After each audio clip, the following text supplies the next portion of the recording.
benefits are there of being a wife over a girlfriend? What's a girlfriend with a boy? Like, what is it? That's what I'm saying. Vague. It's vague, and that's what it is. You're just a girl that's his friend, and he says hello to you this day, he says hello to you the other day, and then one day, Friday, Saturday, whatever day, you lot link up, you do your thing, and that's it. So don't expect no more. When you start expecting more, now you're expecting things of this man that only a wife should expect. You're thinking, why ain't he here on these days? He should be with me all the time, he should contact me, why ain't he ringing me? This is what a wife gets. You don't get this, you're just his friend. You know what I'm saying? So what is it that you want? So sisters Cinema, chicken and chips. Yeah, they want, it's long Nando's, isn't it? So, you know, the definition of a girlfriend is just that, a girl that's a friend. And that's the reality of it. So that's all you are. You're just a friend of his, and a friend with benefits, so they'll say. So there is no real, connection between the two of you. Whereas a wife, then again, you look at the definition of a wife, then that should be enough for you to understand what the attributes and what it entails for an individual to be a wife, or for a sister to be a wife. That alone should be enough for you to understand the benefits of it. The definition of the two words of a girlfriend and a wife should be enough for a person to know that I don't want to be a girlfriend. If you have any value, self-value and respect for yourself, you don't want to be any man's girlfriend. You don't mind being a girlfriend of a girl, your friends, and that's it. But when you become a girlfriend of a man, you're friends with him with benefits. You know what I'm saying? So there's no benefit for you to just be friends with any man as a Muslim, and all he's doing is just committing haram. All you're doing is committing haram together, and there's no benefit in that girlfriend relationship that you have with him. The best relationships that girls have with friends are with other girls, where they're friends, they study together, they learn together, they grow together in their Islam, and they benefit each other. But this term girlfriend is just some funny term.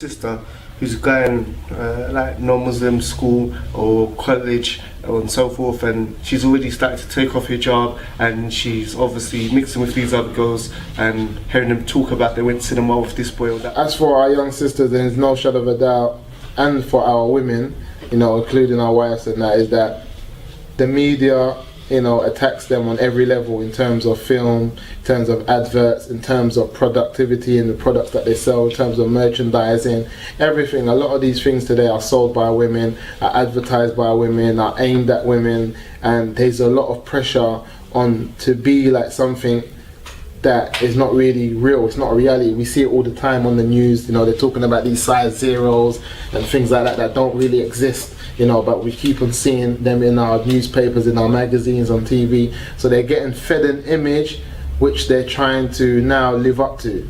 And this image doesn't just start with the clothing and how you look and how you dress, it, and also in terms of your lifestyle. Because within the TV programs, we were speaking about this, me and Abu Bakr on one of the programs that we were doing, and we were saying that in terms of how you live your life, you learn this from the TV.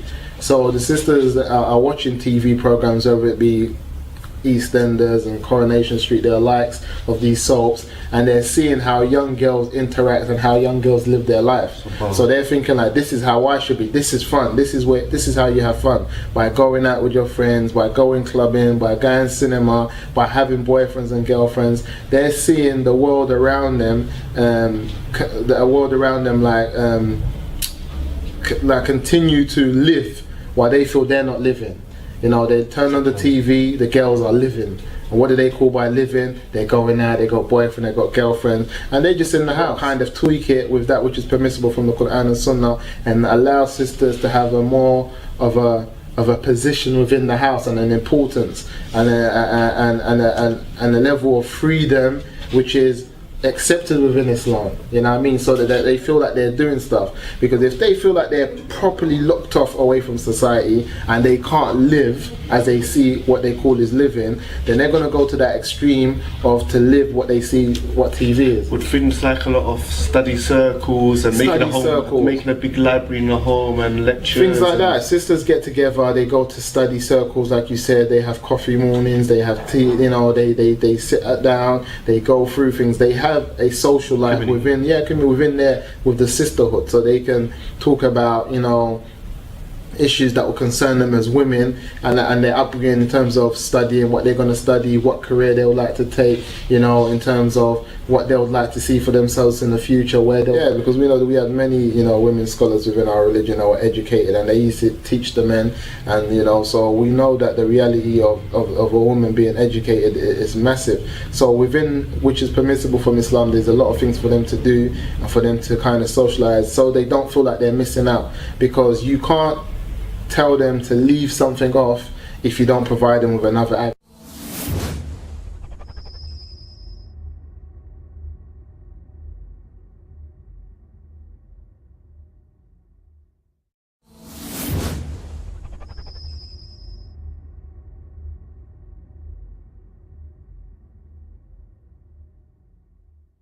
A brother who's from a good working, you know, family, who has a loving mother and so forth, and he's really into music and music videos and movies and stuff, and gang life is looking tempting to him, and gradually his friends, the people he's making friends with are on that life, and he's gradually getting into it. What advice would you have a man, like you said, he's in a good family, he's got good people around him, but he's choosing to follow, he's choosing to be this wannabe, he's choosing to live someone else's life that's not his life, and he's not built for that. Someone like that, then you got to kind of catch these individuals early while they're still trying to portray a life that they're not really living, and they're not really about that, and sit them down and kind of remind them of what they do have. But like you said, that one that wants to be the wannabe, then he's someone that you got to advise him and really show him what you do have. You have that nice family structure, you have parents that are practicing the religion, you have parents that care for you, you have brothers and sisters, and you have this tight, you know, ship family network that provides and look after you and are there to help you. So you don't need to be like the man that doesn't have nothing. You know, you don't need to act like that. So my thing is to remind an individual, because like we know, the reminder benefits the believer, and it's only sometimes when something is said to you and reminded to you that you can contemplate on what you do have, and then you can keep it moving, you feel me? Yeah.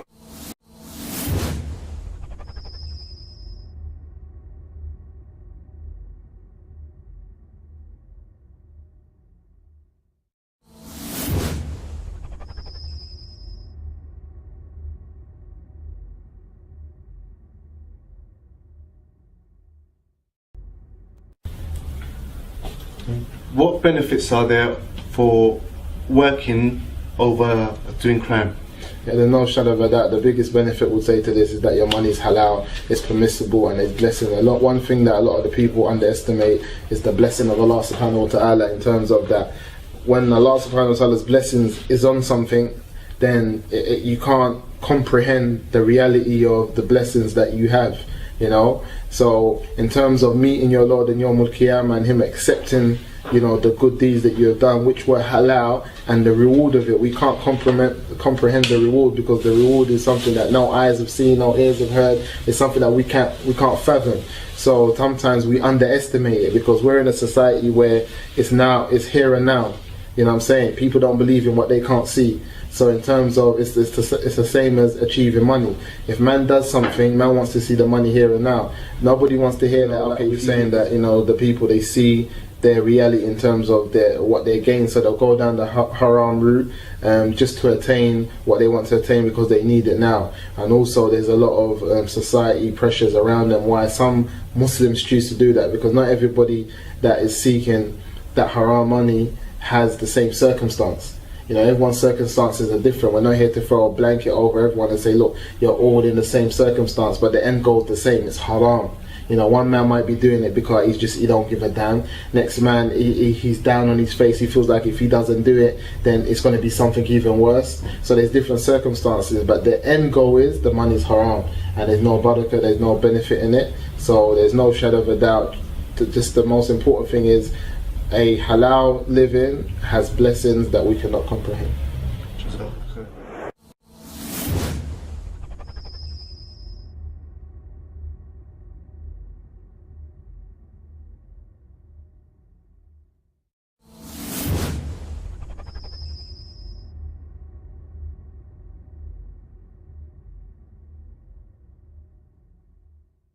Free ticket to basically just do zina, and go nightclubs, do whatever they want. What are some of the negative effects that you could tell the brother of living this lifestyle? What things, like negative things, can you give them to deter them from living this life? This lifestyle, it has one thing this lifestyle does is that it makes the brothers damaged. There's a lot of brothers that are damaged because of this lifestyle. What do I mean by that? They expect certain things from a woman and a wife which is damaging to a human being. It's just because of their past experiences, and they don't seem to see themselves as damaged individuals. You know, we get this a lot. Of these sisters are damaged. They've been through a lot. They're nuts. Every minute they're changing their mind. Broken heart. Yeah, they're broken heart. These sisters are broken. They're long. We get a lot of the sisters are broken, but a lot of the brothers are broken individuals due to this lifestyle, and that it darkens the heart. Also, on top of that, it's they don't know how to keep a relation with a woman. You know, they expect certain things. They just have the sexual side. Yeah, they have this sexual side. So now they expect certain things from our Muslim sisters, which is just not acceptable. You know what I'm saying? And they see them in a certain way, and they want to treat them in a certain light due to all these mad experiences they've had of committing zina and getting the maddest experiences from these girls on the road that are nasty and are on what they're on. So now they get married and they're broken. They don't know how to be soft with the woman and to be gentle. They don't have to be just having them for zina. Yeah, so alone, for me, that alone is something which is massive that gets overlooked. That a lot of men that just commit pure zina are broken individuals in how to deal with women. So now sometimes when they come to marriage, you see they're going through so many divorces. You know, they've been divorced here, been divorced there, but it's like, that sister was mashed up. This is all the sisters you married are mashed up. There's nothing wrong with you.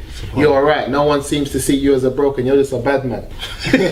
Nothing wrong with you. Yeah. So I say from the zina alone that the brothers are committing relentlessly, it makes them not know how to have a good relationship with a woman and our Muslim sisters, and that is something that's detriment to when they have children, you know, and building an Islamic household and Allah knows best.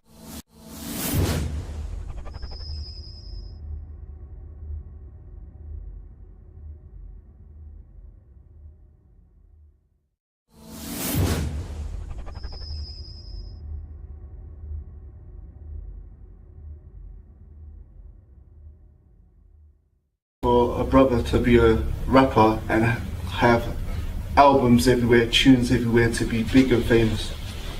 The evils of any type of music per se, I would say, is sometimes within music itself is what comes with music. You know, the things that come with music are bad enough for you to understand that music is something that has a lot of branches. You know, it's not just music per se. No, let's deal with the individual. Then we can deal with the individual where music is not haram in what he says. There's people out there, their message is not haram. It's haram, but you mean it's not? Yeah, I mean, like, in terms of their message might not be haram, but now the strings, what makes the music, the instruments, the strings, and that's haram. So an individual might say, well, my message is positive, but now your message is on top of something with the strings, the instruments, and then around that, there's things that come with that sometimes you lie in your message. Sometimes there's shirk in your message. Sometimes there's glorification of haram in your message in terms of girlfriends and boyfriends. So there's so many strings that come from it, because people always try to jump from one ship to the other ship. Okay, mine is positive.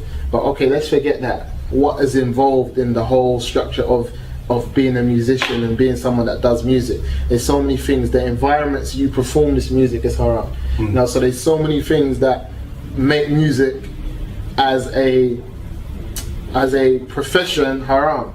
You know, to just leave it alone. Not alone that we as Muslims we understand it to be haram and all of that with the evidences and the proofs, but within the profession itself as an individual, say you wasn't Muslim, even as an individual, as a profession, there's so many things which are unacceptable in society where you wouldn't do anywhere else but just in the profession of music. Yeah. You know, where else in society would a man just have models that's butt naked all over it? You know what I'm saying? That will be accepted. This is all in the profession of music. So we'll say again, within its profession, leave it alone.